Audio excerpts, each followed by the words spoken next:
Have you ever noticed how women are told to overlook a man's financial instability, right? We're told if he's kind, if he has potential, if he's trying, then we should be willing to build with him. And today I want to challenge that idea. If he's struggling financially, he's not available to be a partner. If you're new here, welcome to Heal the New Sexy, where we discuss all things healing, self-love, and relationships. My name is Cynthia. I am a therapist and coach, and I think this is the second video I've done so far as it relates to finances. I did a video about prenups, and now I'm talking about if he is struggling financially. And I really believe that this depends on where you are in life. First of all, if you're young and you're in your 20s and you're building your career, that is a very different experience than if you're in your 30s. So I want to recognize that. But I believe as women, we have to assess, right, if someone is financially available in order to have a relationship with us. And this is what I mean. I don't know if you've heard of Maslow's hierarchy of needs, but at the bottom, right, of the pyramid, it's a pyramid. Feel free to look it up. At the bottom of the pyramid, right, is breathing, food, water, sex, sleep, homeostasis, right? Safety is the second level. This is where security of body, employment, resources, morality, the family, health, and property. And then the level on top of that is love and belonging. So if you are a financially stable woman, you are maybe at a different level than a man that is struggling with his finances. Now, I'm not talking about a man who, let's say with this economy, became unemployed. But I would be curious as to why that man is looking for companionship during a time where he is not able to show up financially, right? And this is what I mean by that. And I know there's a lot of conversation about this online. I know I've worked with women who are like, I don't want to be accused of being a gold digger. I don't want to be accused of, just being with a man for his money. And I believe there's been a lot of conditioning as it relates to women, as it relates to finances. Now, I'm not saying that you should only date men who have a certain level of wealth, because I believe that's also some conversation out there, and people have been believe that women only want men with a six pack and six figures and 6 feet tall. But I do believe that a man should be able to financially take care of himself. And I believe that a man that wants to date should be able to financially invest in the woman that he plans on dating. If you have to change your life, what I mean by that, the quality of your life and how you treat yourself in order to date him because he's not financially on the same level, then you're going to have to make some considerations. And the reason why you have to make considerations is because if this should move towards marriage, you have to have very clear conversations about what finances will look like. I also don't believe if a man is on a different level as it relates to meeting his needs, that he is going to be able to be a partner and show up for you. This man is in survival. He is at the basic level of survival, while you may be at a different level as it relates to, now you're into the place of working on your esteem. Survival is the first level. Esteem is the fourth level. You may be working to the place of being in self-actualization, and that is the highest level according to Maslow that you can be in. So if this man hasn't been able to meet his most basic needs, right? He's struggling with paying his rent. He doesn't have a car. He is not showing up as an adult. Then he doesn't have the capacity or the ability to be a partner. But quite often as women, we are told he's nice, he's kind, so he can be he cannot do it. Okay. And something also that we have to be honest as women is that you may help a man, right? You may have dated a man in the past. I know some of the Hill Squad members like Cynthia, we weren't making the same amount of money, but it wasn't an issue that we weren't making the same amount of money. The issue came in where later on he disclosed that he had a massive amount of debt, whether that was consumer debt, whether that was child support. Like, he had a massive amount of debt. And it became a strain in the relationship because he didn't have a plan on how he was going to manage that debt. Essentially, he handed it over to me, and it became an issue within our relationship. I believe a healthy relationship is like a hot air balloon. It's not like an anchor, okay? If an anchor, you put the anchor down, it holds you so you can't move. A hot air balloon takes you higher. And I really believe in relationships, it should be that two people get together and they move higher in life together, not one person holding another person behind. And finances, if we're not having honest conversations about it, finances can be an anchor in a relationship. You may start making decisions because it may be something simple as, well, for my birthday, I would like to do this, but I know that he would have an issue with that. Sometimes a man will resent you if you are in a better financial place and situation than he is. You want to set up a relationship, have or experience relationship where the two of you are equals, where the two of you are on the same level as it relates to your needs, where the two of you, he is well established in his career and you are established in your career as well. Because a man really cannot cater and focus on we if he's only focused on me. Do you see what I'm saying? He's focused on himself because he is in a place of survival. He can't pour into you. He can't nurture into you. He can't do those things. And something in the hierarchy of need. Let me go ahead and say this. I'm about to throw something out there. Like Maslow said that sex is at the bottom, right? I've worked with women who are like, Cynthia, we're about to be evicted, but he's trying to have sex with me. And I don't understand why he wants to have sex in this time. That's because he's still trying to get that basic need met. And you have to have these things in mind when you're moving forward in relationship with someone or when you meet a man. People are going to call you gold diggers. They're going to say, you may be missing out on a good man. He may have the potential to do this or do that. And he may be saying that to you, but relationships do take a calculated risk, but you get to determine the risk that you want to take. And if he is not having the ability to take care of himself, then how is he going to show up as a partner? He doesn't have the ability to partner with you because he hasn't shown that he has the ability to take care of himself. You have to take care of self first. And there are some women in the Heal Squad can even be to testify that when we got married and had children, it got worse. There's some men that are underemployed. There's some men that are not motivated to be employed. There are some men that, and I don't even think this really has to do with necessarily profession, right? I think it's very important. Like some people may, like, oh, he's a school teacher, he's a firefighter, or he's this, he does these service jobs. That doesn't mean that he should be struggling.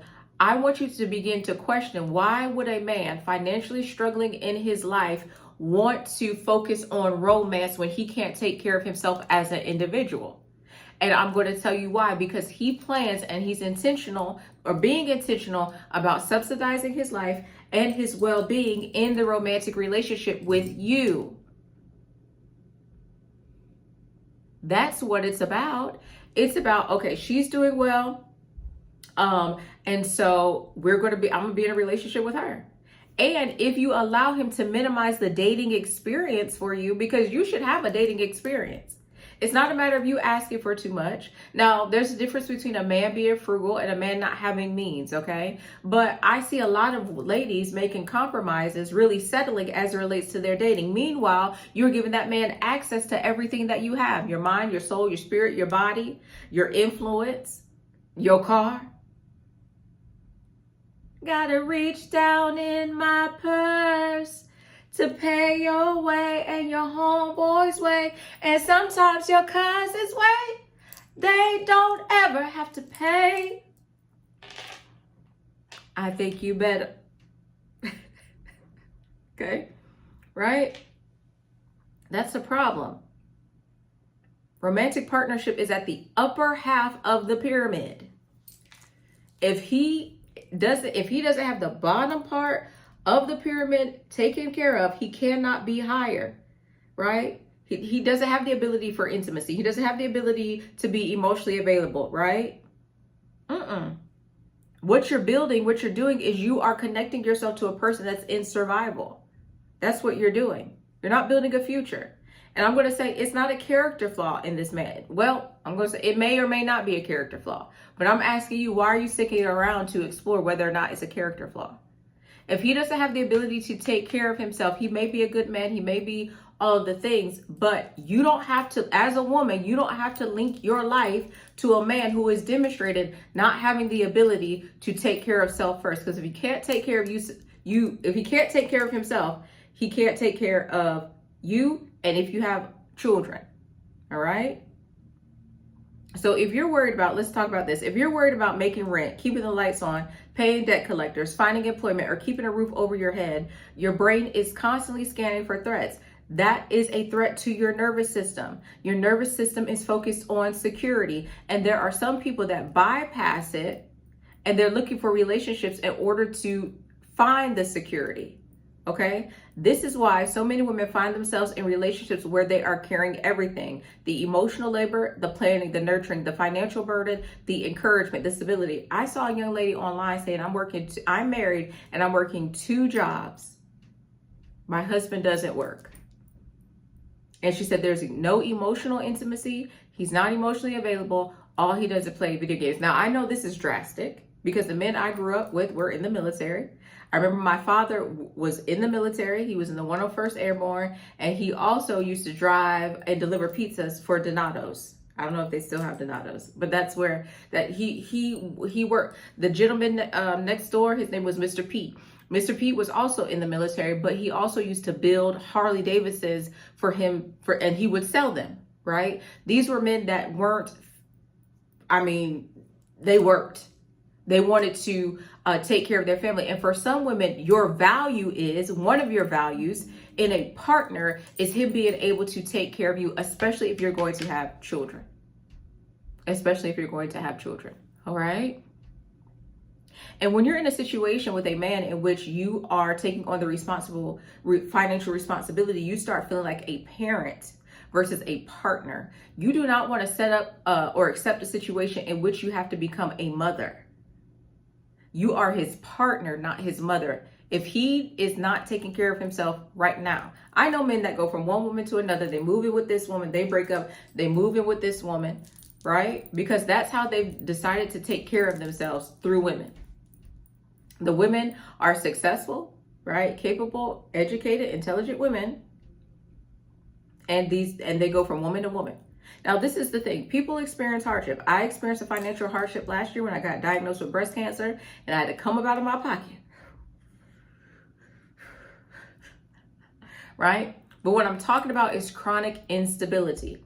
A man whose life is constantly in crisis, a man who cannot sustain himself, a man who expects a woman to absorb the consequences of his lack of preparation. Now, this is the thing. We all, right? Some of us grew up, we weren't taught financial literacy, but the man should be trying to figure it out how he's going to take care of himself. He shouldn't be asking you for a loan. If anything, he should ask his family or friends for a loan. A man will not burden you with his financial instability, okay? Especially if it's chronic. You cannot build intimacy with somebody who's looking for rescue, and many women mistake being needed for being loved. Just because someone needs you doesn't mean they love you. They have a need that they're trying to get met. Those aren't the same. But when you are raised to serve everyone, you equate being needed for love because you were taught to perform.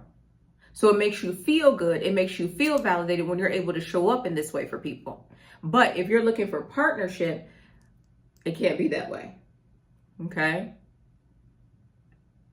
When a man needs your money, your housing, your emotional support, your connections, your labor, your stability, it can create the illusion of closeness. But really, these are signs of codependency. These are signs of codependency. But dependency is not partnership. And y'all said y'all wanted partners. Y'all said that it was strict. That's what y'all said. Okay? That's what y'all said. Right? I want you to know that potential doesn't pay bills. There used to be the song that says, no romance without finance. Potential doesn't create stability. Potential doesn't build a peaceful home. Potential is simply a possibility. And that possibility often is what you created him to be. Whether through maladaptive daydreaming, whatever, you're creating that. He isn't.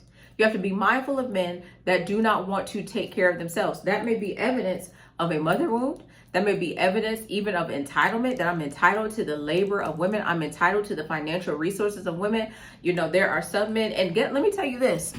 It may not be that he is in poverty. He could be a doctor, a lawyer, but he has excessive debt. But he feels like in relationships that he should have access to his partner's finances. Absolutely true. Absolutely true. I'm not talking about it could be his income. His income can be arranged, but he still has chronic financial instability because he is not responsible with his money. And he is used to people bailing him out. Absolutely. Absolutely. I want you to date who he is today, not who you hope he will become. Not who he'll be if everything goes right. I remember, was it Desi Banks? I think was on, what's that, with Shannon Sharp, and he was talking about how the girlfriend that he was dating at the time was working and he wasn't working because he was doing his skits and stuff. And she told him, listen, you have to go. I can't take care of you and me. Because that's the thing. You will start drowning financially taking care of a man that is not motivated, not inspired to take care of you. Desi Banks, I believe that's who it was. He could have been doing his skits on Saturday and Sunday and working a job Monday through Friday. He could have. Or he could have been doing Uber, Instacart, whatever he could. He could have said, I am not going to financially burden this woman, but instead he didn't. And then he wants to present it as, look at me now. And some of you may be fearful, like, okay, Cynthia, and I hear women say this all the time. Like, Cynthia, I've invested so much in him. I don't want another woman to benefit from it. And I may have to do a video about that, right? But the thing is, you have invested, but every investment doesn't guarantee dividends or reward. And so you're holding on and you're hoping that he will begin to show up as a different person, and he may not. He may not ever become a different person. This may be who he is forever. And so you can leave that relationship, go and find healthy love, but instead you're staying because you said, I invested too much and I don't want another woman to have it. Listen, he is showing you who he is. Now, there are some other women saying, Cynthia, I did leave a man before and then he gave her everything I wanted him to give me. No, he didn't. It just looks like that. It looks, unless that man really did his work to evolve and to change, and he understands how he needs to show up as a healthy partner, he faked it for her to get her to where they are now. Okay? All right. Well, I want to talk to you down below. I want to hear from you. What are your thoughts about dating a man that may, and I'm talking about chronic financial instability. Okay. I'm not talking about a rough patch. I'm not talking about a hard time. But even though I think if a man is going through a financial crisis or a hard time, he shouldn't be looking for a romantic partner. He shouldn't be looking for a woman. If he is looking for a woman, he's looking for you to help him self-soothe and regulate. And this is the thing. We are not rehabilitation centers for broken men. That is not your purpose. All right. This is Healing and Sexy. My name is Cynthia.